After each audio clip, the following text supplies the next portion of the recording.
नमस्ते दोस्तों, this is Komal Tanwar and welcome back to my channel. तो आज का हमारा टॉपिक होने वाला है चाइल्ड सेंटर्ड एजुकेशन।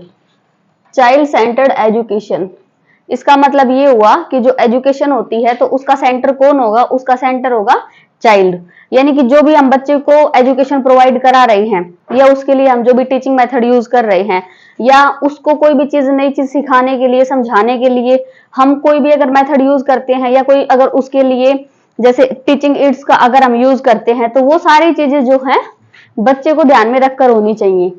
तो इसके लिए सबसे पहले हमें कुछ चीजें समझनी होंगी। जो सबसे पहला हमारा पॉइंट है पारंपरिक शिक्षा प्रणाली। पारंपरिक शिक्षा प्रणाली में क्या होता है कि इसमें जो है इसका जो केंद्र बिंदु होता है, इस सिस्टम का केंद्र बिंदु जो होते हैं वो होते हैं टीचर्स, यानी कि अध्यापक। इसलिए इसको क्या बोला गया है? इसलिए इसको अध्यापक केंद्रित विधि बोला जाता है, क्योंकि पारंपरिक शिक्षा प्रणाली के अंदर अध्यापक केंद्र बिंदु होता है तो वहां बच्चे की जरूरतों पर ज्यादा ध्यान नहीं दिया जाता, और बच्चे की जरूरतों का ज्यादा ध्यान नहीं दिया जाता, तो इसलिए ये क्या है? एक अध्यापक केंद्रित विधि है। जैसे पहले पुराने समय में क्या होता था कि जैसे जो टीचर होते थे वही वो सामने बैठते थे, बाकी सारे जो बच्चे हैं वो रो बना के सामने बैठे रहते थे टीचर के, और जो भी कुछ उनको पढ़ाना होता था वो बच्चों को पढ़ा देते थे। लेकिन उससे क्या होता था कि उसमें जो है जो बच्चे पीछे बैठे हैं या फिर जो बच्चे जिन बच्चों को ठीक से समझ में नहीं आ रही हैं चीजें, उनकी तरफ कोई खास ध्यान नहीं दिया जाता था। लेकिन अभी इन सब चीजों में जो है धीरे धीरे बदलाव आ रहे हैं। हमारा नेक्स्ट पॉइंट है अध्यापक की भूमिका। इसमें क्या है कि पारंपरिक शिक्षा प्रणाली में तो अध्यापक क्या होते थे? अध्यापक नेता होते थे, क्योंकि वो जो है सिर्फ नेतृत्व की भावना रखते थे। लेकिन इसमें क्या है कि अगर हमें कुछ बदलाव अगर करने हैं तो उसके आधार पर जो अध्यापक की भूमिका जो है वो एक सुविधादाता की होनी चाहिए। अब अध्यापक की भूमिका सुविधादाता की होने से क्या क्या उसका बेनिफिट मिलेगा, क्या उससे इफेक्ट होएगा?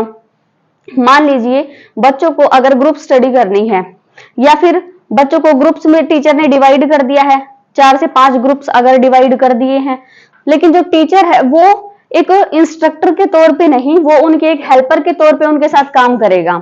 जैसे वो पहले एक ग्रुप में जाके चेक करेगा कि उन बच्चों को कोई प्रॉब्लम तो नहीं आ रही है, अगर कोई प्रॉब्लम आती है तो वो उसका सॉल्यूशन करेगा। सेम चीज वो सेकंड ग्रुप में, थर्ड ग्रुप में, फोर्थ ग्रुप में और फिफ्थ ग्रुप में। ऐसे क्या होगा कि जो सदियों से चली आ रही जो पारंपरिक पुरानी जो शिक्षा प्रणाली है, शिक्षा पद्धति है, उसको चेंज किया जा सकता है। नेक्स्ट इसमें पॉइंट है बाल केंद्रित उपागम। बाल केंद्रित उपागम जो कि आज के समय के लिए बहुत ही महत्वपूर्ण है, क्योंकि इसमें क्या है कि इसमें जो है कंस्ट्रक्टिविज्म की बात करी जाती है। क्योंकि पारंपरिक शिक्षा प्रणाली में क्या था? जो केंद्र बिंदु होते थे वो टीचर होते थे, और जो बाल केंद्रित उपागम है इसमें जो केंद्र बिंदु है वो बच्चा होगा, स्टूडेंट होगा। तो इस स्टूडेंट का जो केंद्र बिंदु होने से क्या हमें बेनिफिट होगा? उससे बेनिफिट ये होगा कि जो भी सिस्टम है, जो भी एजुकेशन मेथड्स है, ये जो भी प्रणाली है वो सब जो है बच्चे को ध्यान में रखते हुए उसके अकॉर्डिंग बनाई जाएंगी, जिससे क्या होगा? केंद्र बिंदु जो है बच्चा रहता है और चीजें जो है सारी बच्चे के इर्द गिर्द ही रहती हैं। इसमें क्या है कि ये इसको बोला जाता है रचनावादी प्रणाली। इसको रचनावादी प्रणाली इसलिए बोला जाता है क्योंकि जैसे हमारा एनसीएफ हो गया या फिर न्यू एजुकेशन पॉलिसी जो है उसमें भी रचनावाद को जो है वो बढ़ावा दिया गया है।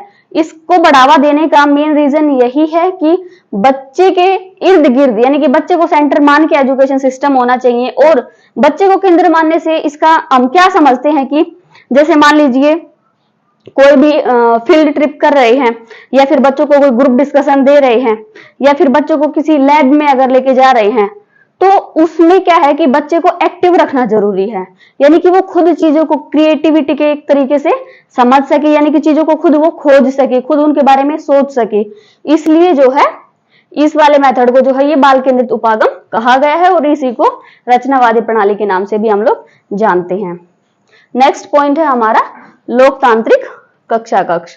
इसमें मेन पॉइंट क्या है कि स्वतंत्रता।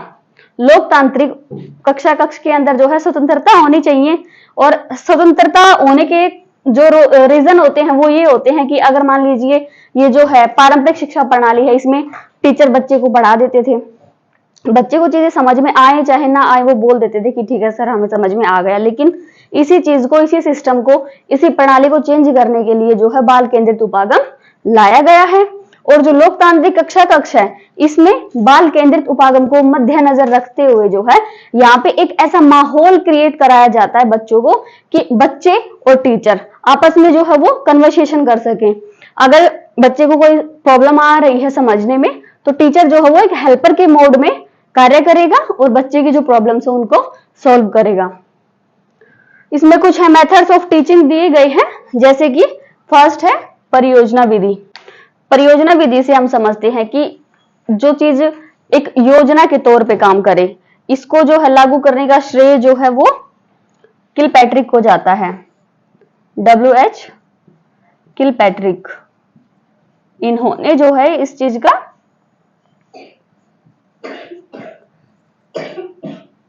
एक तरीके से इसको आरंभ करने का जो श्रेय है वो किलपैट्रिक को जाता है। इन्होंने जो है जो सदियों से चली आ रही पुरानी शिक्षा प्रणाली को जो है एक नए नजरिए से देखने का जो है श्रेय इनको जाता है, क्योंकि इन्होंने जो है परियोजना विधि, जिसको हम बोल सकते हैं प्रोजेक्ट मेथड,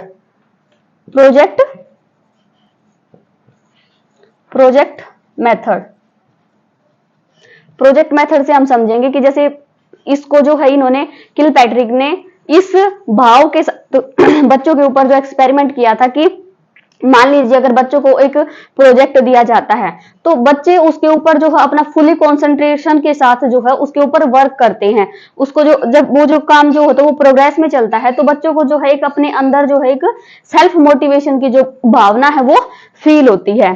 तो जो है प्रोजेक्ट मेथड से क्या होता है बच्चे के अंदर कि खुद से कुछ कार्य करने की इच्छा होती है। ये नहीं होता है कि मान लीजिए कि आपको किसी ने कुछ बोला है आप तभी वो चीज कर रहे हैं, ऐसा नहीं होता है। प्रोजेक्ट मेथड के अंदर जो है आप खुद से चीजें ऐड करते हैं, नई नई चीजें जो है वो आपके अंदर जो नई नई स्किल है वो बढ़ती रहती हैं। नेक्स्ट इसमें पॉइंट है अन्वेषण विधि, जिसको हम बोल सकते हैं खोज विधि। इस विधि को लागू करने का श्रेय किसको जाता है? इसको लागू किया था आर्मस्ट्रॉन्ग ने।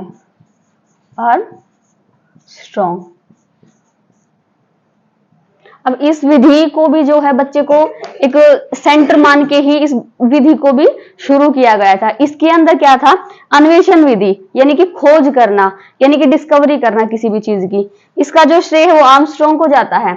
इन्होंने क्या किया था? इन्होंने बच्चों के ऊपर जो है एक्सपेरिमेंट किया। इन्होंने क्या चीज सोची थी? इन्होंने कहा था कि अगर बच्चे को अगर आप कोई प्रॉब्लम देते हैं, अगर आप उसको किसी साइंस लैब में कहीं भी अगर लेके जाते हैं या फील्ड ट्रिप पे लेके जाते हैं, वहां जाके अगर आपने उसको एक वास्तविक दुनिया की अगर कोई प्रॉब्लम उसके सामने अगर फेस करी है, अगर उसके सामने कोई सिचुएशन दी है, तो बच्चा जो है उस रियलिस्टिक सिचुएशन को अपने अकॉर्डिंग जो है उसका सॉल्यूशन करने की कोशिश करता है। और इससे क्या होता है? बच्चे के अंदर जो है एक कहीं ना कहीं डिस्कवरी का भाव और जो है ये खोज करने की जो विधि है या फिर खोज करने की जो आदत है उसका जो है डेवलपमेंट होता है। तो इसी तरीके से हम समझ सकते हैं कि टीचिंग के अंदर जो है सबसे पहले जो है ये परियोजना विधि और सेकंड हमारा है अन्वेषण विधि, जो कि बच्चे की टीचिंग के लिए बहुत ही महत्वपूर्ण होती है, क्योंकि बच्चे को सिखाने के लिए और उसके सीखने के लिए भी सबसे पहले जो है बच्चे का एक्टिव रहना जरूरी है। जब तक बच्चा एक्टिव नहीं रहता है तब तक चीजें उसकी जो है वो स्थायी रूप से नहीं सीख पाता। तो ये आज का हमारा टॉपिक था। मिलते हैं नेक्स्ट क्लास में। Thank you so much guys, take care.